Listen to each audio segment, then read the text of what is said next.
Hey there guys, welcome back. Today we are working on a Sunbeam that was sent in. This was sent in by Vincent, and it's disassembled, or I'm not sure to the quite extent that it's disassembled, but it's packed like it was being shipped overseas here, so we know all the parts are probably good. This was taped up, and these are twisted onto here and taped up, so it took me a little while to get into this one. I still haven't quite got it out, but we're going to go through and unpack these parts here and see what we can see as we unpack them. I believe this is Model 10 here, and this is getting restoration.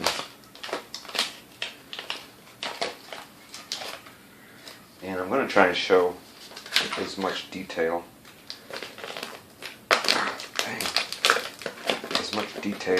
in this one as possible. It's going to take a little while to get this thing unpacked, though. This thing is like really packed, like it was heading to space or something. There's the speed control assembly.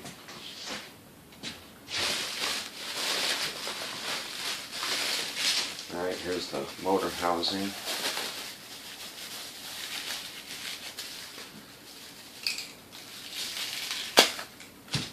Get a little more light in here.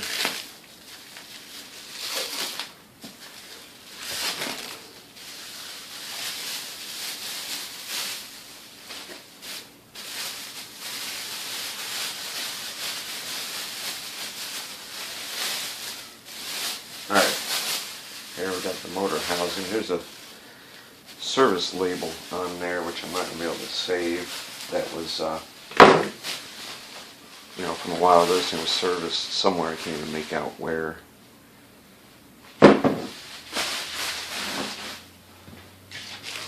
Got various baggies with parts in them here.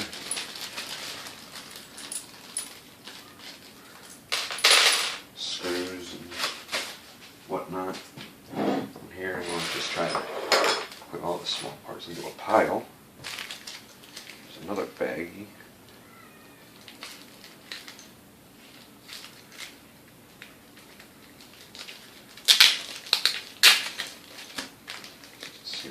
This one here, oh, this is just parts for the power cord.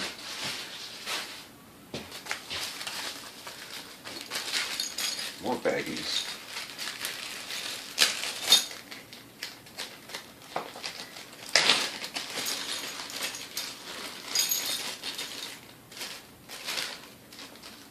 So I was just thinking, I might as well rattle on while I'm unpacking all this stuff, but this is various screws and whatnot. I was just thinking that, it's the middle of September already. It seems like summer just flew by so fast. I don't even feel like I got a chance to enjoy it like I usually do. A lot of times I get out, and do some walking in the evening, and, just try and do some stuff outside during the day, and I haven't really had that opportunity. Okay, this has got brush springs, and it's got 3 brushes in here, each one a different size, so I'm not sure what's up with that. We're just putting brushes in this.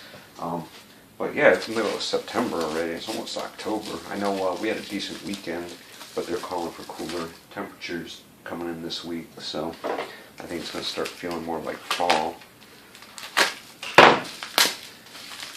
And me and my wife are actually taking a vacation in October, the beginning of October.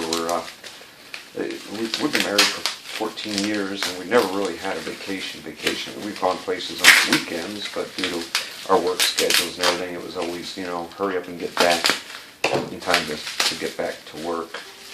So we never really got to enjoy, an extended vacation. So we're taking a couple weeks, and we're going up, to New York State, New England, up the coast of Maine, making us stop there in Salem, which is, Salem's famous for the witch trials and stuff, but apparently during October they've got like a whole thing going on for Halloween, so that's going to be cool. I'm looking forward to that because, Halloween is probably my favorite holiday,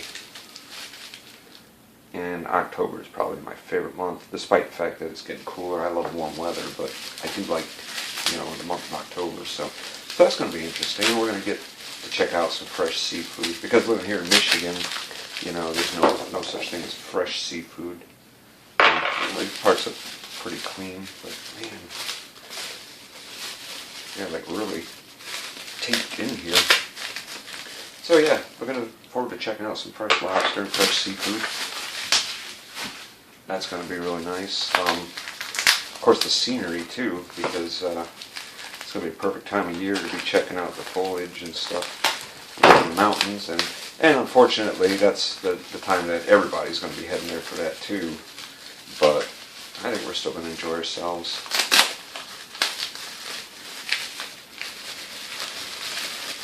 And I'm really looking forward to just getting out of town for a while, change the scenery.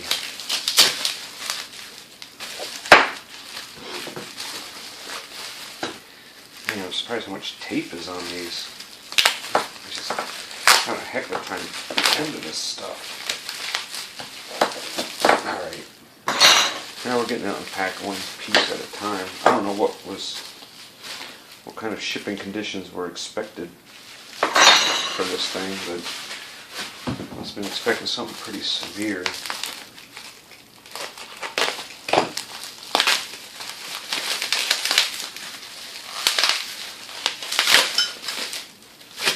Alright, more twist ties.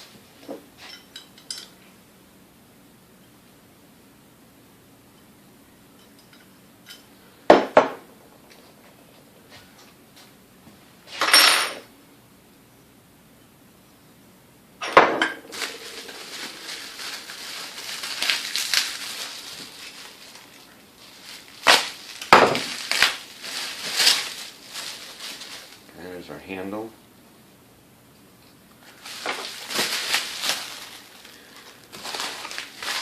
This, I think, was the cap I'd already opened. That was the first part that I opened on it.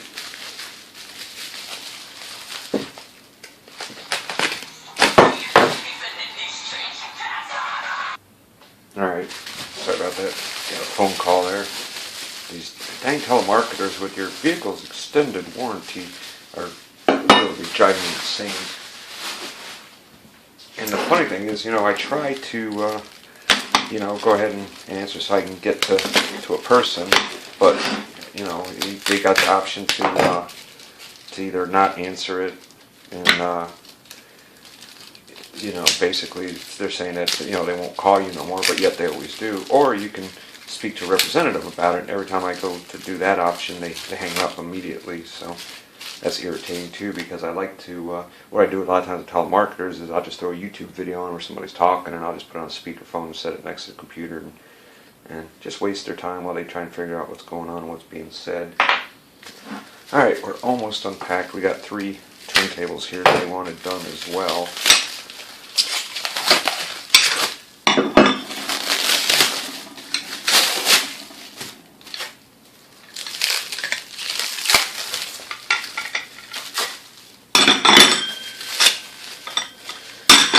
So I think we finally got everything unpacked here. So let me see where's my camera focused at. Alright.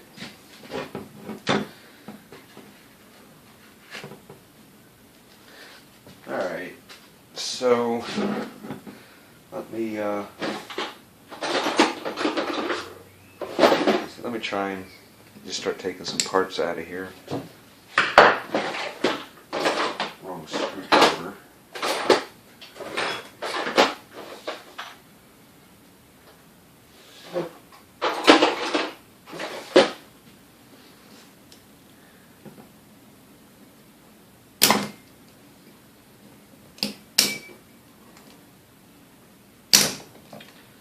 Bang. All right.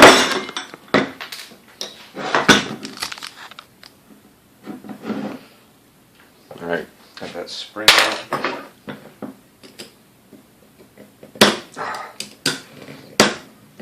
Okay, that's going to have to get cleaned off. That's got a layer of crud on it.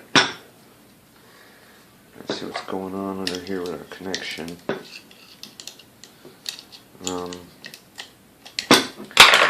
Alright.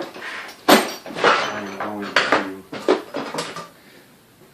cut this off here, and he's got a special request to have this cord hooked up the way it was originally, so I'm going to have to put those pieces back in there and solder this up. So I'm going to have to, when I extend my leads, they can't be that long because, there's not a whole lot of room in there for extra wire that way. That's why the wire was always short on the factory setup. So normally I like to extend my leads and then just put a connector on them and tuck them down in there. That way if the cord ever gets cut or something happens to the cord, it's easy for somebody to just go in there and change the cord.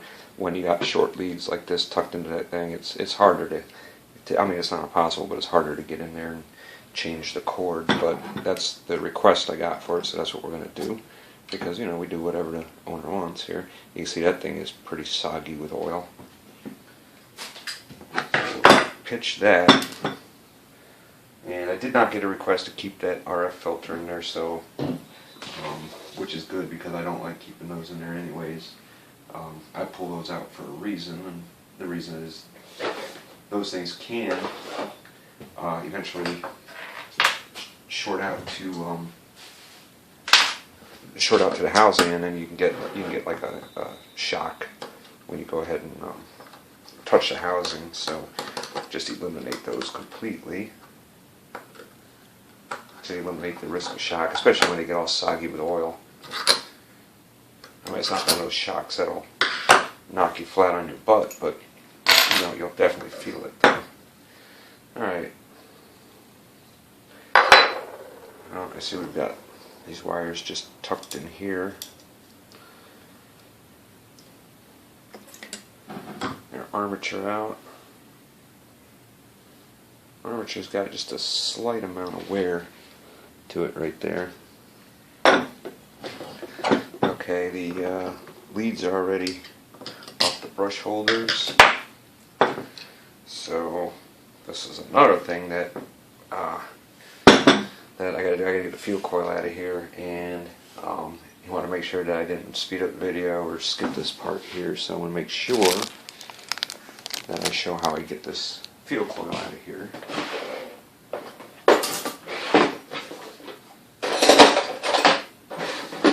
Okay, so I take a screwdriver. It's got a decent, in other words, a big screwdriver. It's got some decent heft to it and decent area on the end here.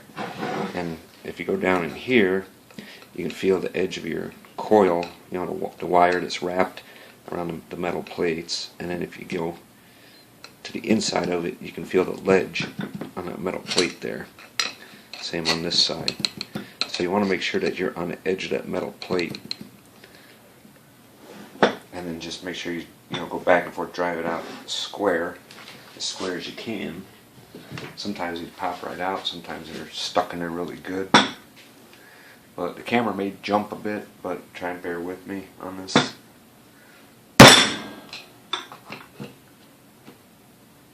And like I said, you want to make sure that you're on that ledge there and not touching the actual coil, the wires in there, because you get on the wires and you hit this, your coil is shot because you're cutting right through those wires.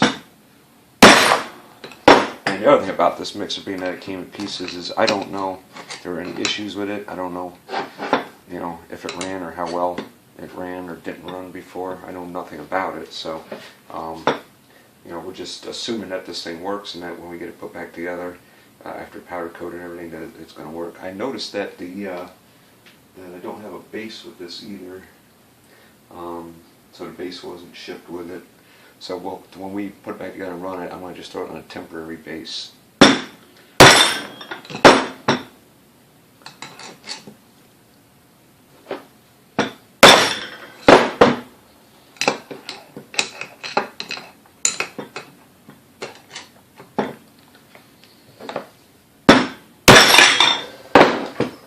Okay, it's moving right along.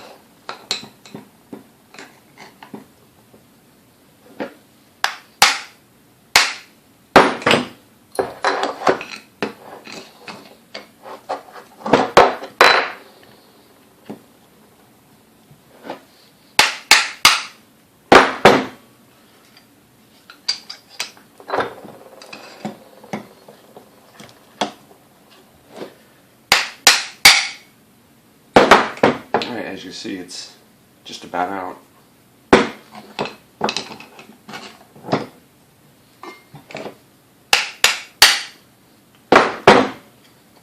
Okay, eventually you get to a point where it's just loose.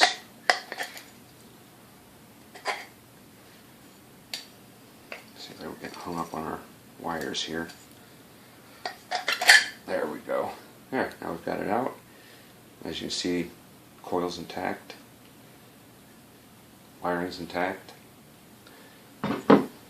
Okay, so now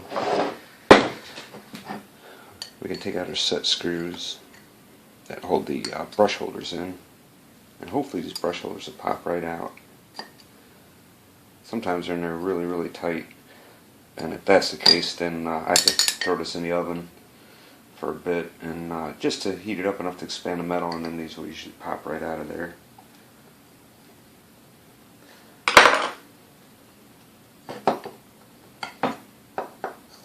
Okay, these seem to be moving pretty good.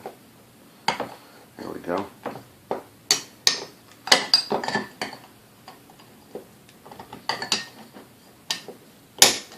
Alright. There's one. There's two, and you can see these got quite a bit of oil on them too. Alright, so really the only thing left on here is this pin. Get this pin out, and the little felt piece that's up in here. I'm trying to see if I can just pop that out right now.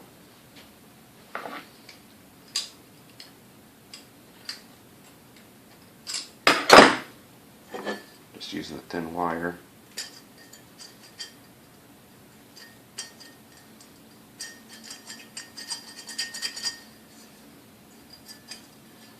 There we go. And that's all it is. It's just this little round piece of felt. Alright, so I'm going to drive this pin out, and then drive that bushing out of there, and then that part will be ready to go. Everything else is already disassembled on here, so there's really nothing else to show on that. I just wanted to show the things on here that he had requested, and I guess everything else that he requested is involved in putting it back together. So when once I get all this cleaned up, media blasted, powder coated, which we've got for this one, we've got, you know, these four pieces right here are getting done in white, and then we've got 3 turntables, and where is the lever? This little lever, I just got to take the pin and the spring out of there. These I'll get done in black, and I believe that's it for the powder coating on this one. So we're gonna get out. Oh, and then this, of course, got to get done too. So there's five parts to that. So once we get everything powder coated, we'll come back and we'll get everything put back together.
So we've got everything powder coated, cleaned up, polished. We got the field coil in. I did have to replace the leads on the field coil because these are the ones that came out of there. Pretty dry and crunchy. So those are no good. So those are replaced. I got the isolator in there and the cord soldered on there. Now if you're wondering why do I not normally do it this way, this way takes a lot longer. If you got to just cut your leads short, solder your wires onto it, and get it on here, and then you put your your rubber isolator on top of that. For one, these are not always good. Sometimes these are just completely deteriorated.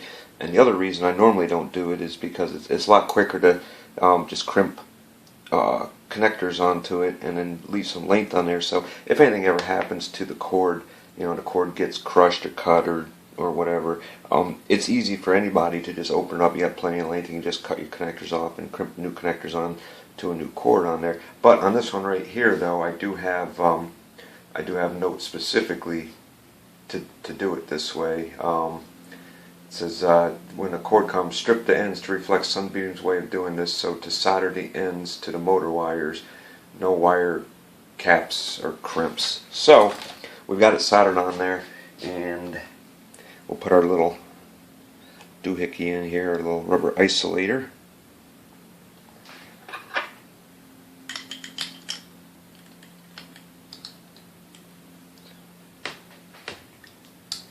And our connection cover. Let me just find the screwdriver. And once I get this on, we can go ahead and we get this mounted to a base.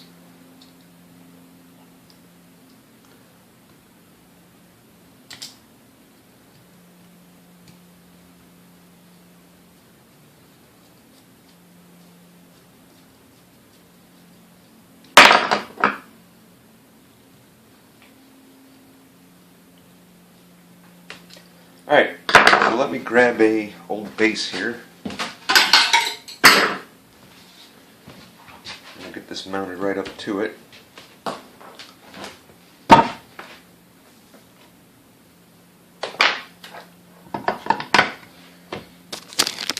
Okay. We also got our bushing back in there, and our detent pin and spring is back in there.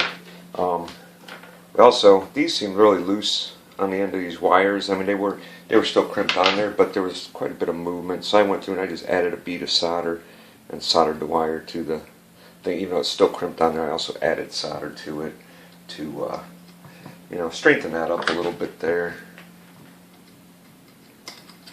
I get these screws out of here.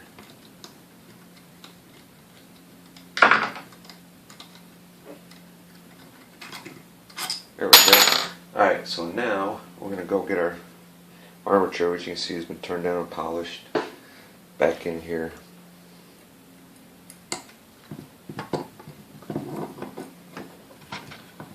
Alright. And then we'll get our rear bushing plate on here.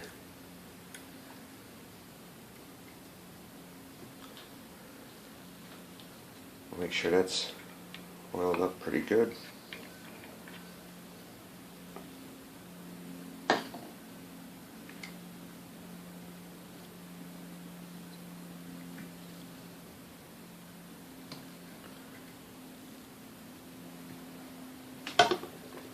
Try and feed our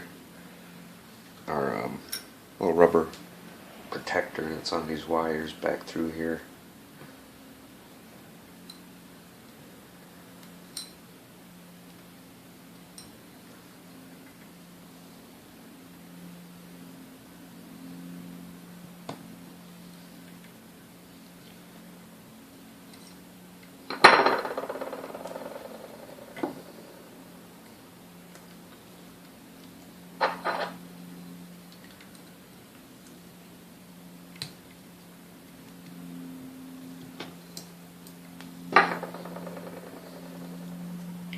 These things aren't always the most cooperative. Sometimes they slide right in, and sometimes they're so distorted that they get a little tough to deal with.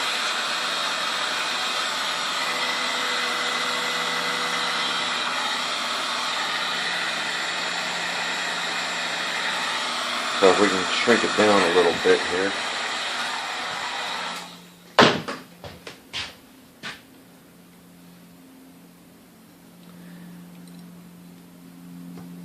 It'll slide right through for us.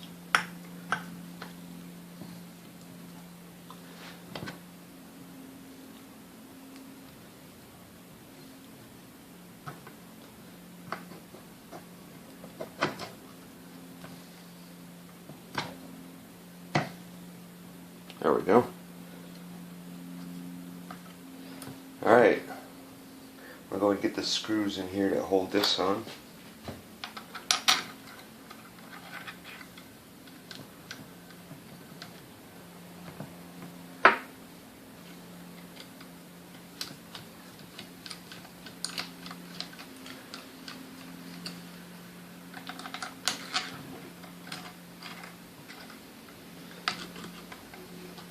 I don't know if you guys hear all that noise in the background. It's definitely changing the seasons. We had some really heavy rain and thunderstorms yesterday and last night, and temperature was supposed to drop now, and that's some extremely strong winds whipping around out there. Alright, once we get our oil hole lined up and these tightened down, we'll put our little cap on the back there. Alright, so this was all checked. The oil wick's of course dry, but the little metal plate in the back there is still in good shape, so we're going to go ahead and make sure our oil wick gets lubed. And we'll pop this back on.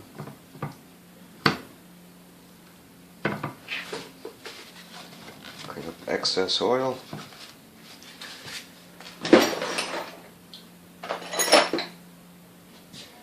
Have to get this tightened down here.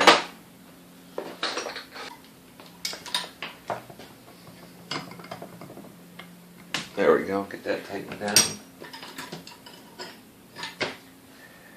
Alright, I guess we can go ahead and get our parts that go on the rear here back on. You know, the whole speed control and all the associated parts with it. Let me just separate out my screws for that, because I got all the screws just in a pile here. One, two, three, four. There we go.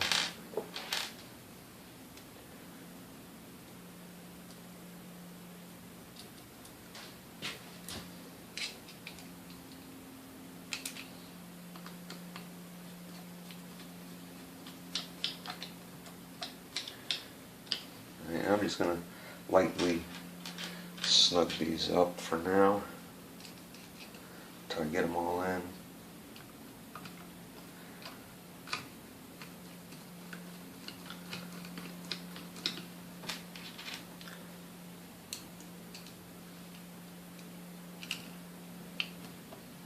I have to make sure everything goes on nice and straight where it needs to be.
So it's time to check out the resistor here and see what we got now. He's saying that when he tested the resistor it showed nothing, like it was open. So let's see what we get here.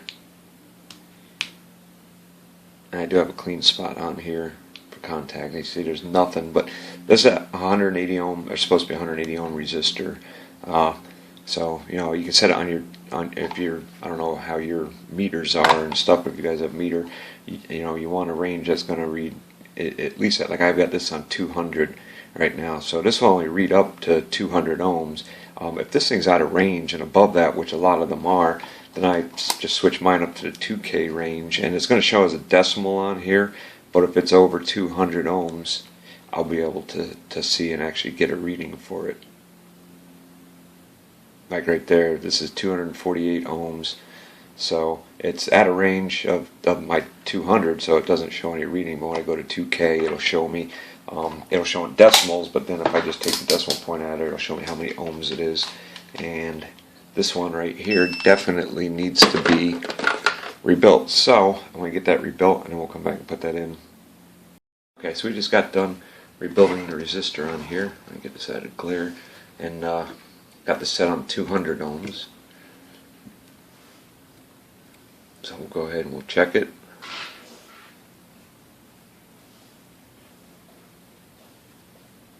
And as you can see, 177, which is really very close enough. So the only thing with these rebuilt resistors is when I adjust the speeds, I have the low speed not as low as it would normally be. It's a little bit higher, and I do recommend not running it at low speeds for very long, because these are 180 ohm 5 watt resistor that I have in here, which is the size right here, which works size wise. I mean, it's perfect. It fits right inside the tube. It's the, you know, I can reuse the original resistor tube, and this just slides inside, and I just, you know, have it, I just drill small holes in the ends of the caps so it sticks out, and you know, make sure that the resistor wire is disconnected from the cap there. If it's really crumbly, I'll peel everything off to get down to just the tube and not have this coating or resistor wire on it. But if they're in good shape, I just leave it like that. But you can see that I think these resistors here, I believe, were originally a 10 watt resistor, and I did try to use a 10 watt resistor, but I'll show you the problem with that. This is a 10 watt resistor, and as you can see, if it was just a little bit shorter, well, if it was 3/4 of an inch shorter, I could make it work. But it's longer than the actual resistor here, and there's not enough room if I were to mount it like on a machine, you know, just mount it out here. There's not enough room either, you know, for anything. So 10 watts, that's the smallest 180 ohm 10 watt that I've found. So I've not been able to find one smaller that I can use on here. So I'm using the 5 watt resistors on here, and then I just, after I get them soldered up, I just trim the leads off.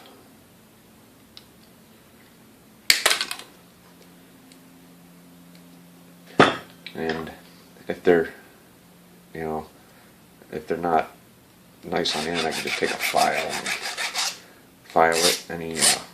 Anything, you know, burrs or anything off of there, that would keep it from seating in here. And now I can go through and I can pop it in the machine.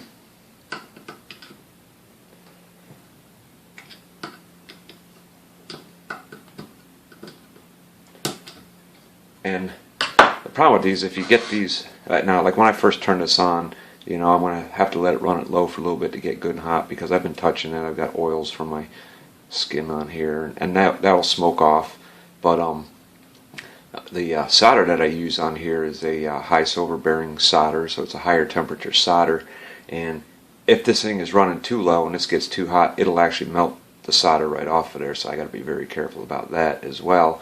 You know, and just don't want to cook this resistor too much. So speed's going to be up a little bit, and there's going to be the recommendation of you know, just not running them at low speeds for very long, which is, you know, you shouldn't do it with your original, even if your original resistor is good, you shouldn't do it, because the more these things heat up and cool off, the more chance that you have of wearing the original resistor out and making it, you know, read out of range, you know, or burning a part of the wire that's wrapped around there.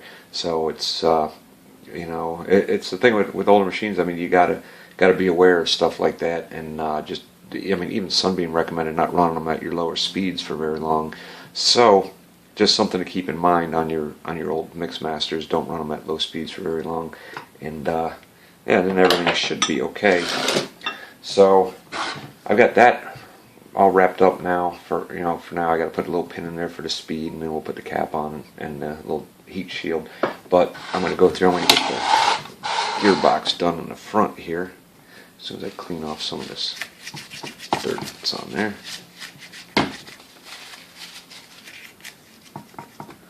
Alright, so we got our gears here, but the set screws are out, so I got to get the set screws back in them.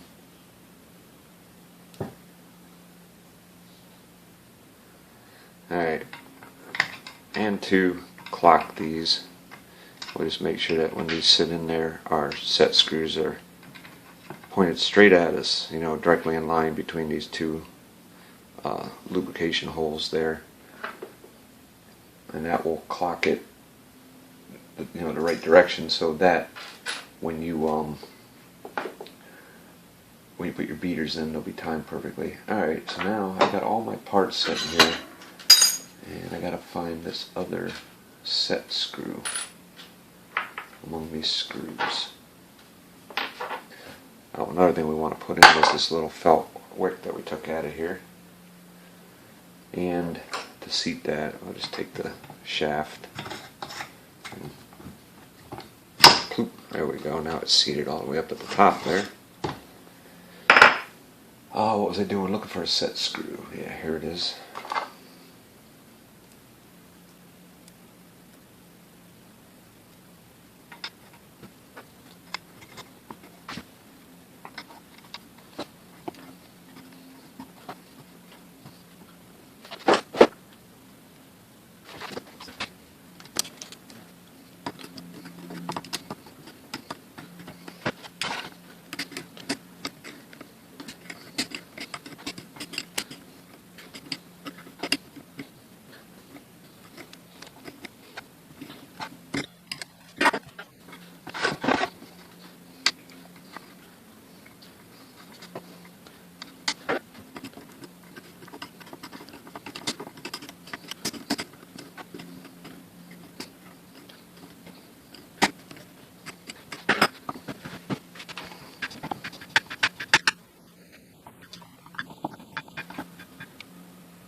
Alright, so we've got this all wrapped up now, and almost all wrapped up. It's done, it's ready to go, except for the fact that I just got fingerprint on it, except for the fact that my new carbon brushes haven't come in yet. So I got a set of brushes in here. They're not new, so they're going to come out as soon as the new brushes come in. So I do have to wait on shipping this back until I get the brushes in. But everything else is done on here. We've got all of our turntables that are sent, done up. Got the neck part all done, the little lever that goes on it. The only thing that I didn't see that I think wasn't sent was the pin that attaches this to there. So we just send those back like that. And this part here we got our decal on. Got this right here. We did get this lettered, but it's like it's so worn in some spots that you can't keep the paint in there. So I mean, but it's all cleaned up, polished up. This was as well, and we got the cord attached, grease, everything in here. That what needed to be rewired was done. So and you can see that earlier in the video. So anyways, let's go ahead and just turn it on and give it a listen to here. And we'll run up through the speeds, and it may take, when we get to the top, it may take a little bit longer to run up the speed because it hasn't even really been run long enough to get everything seated. So everything should hopefully seat by the time that we get up there to that speed.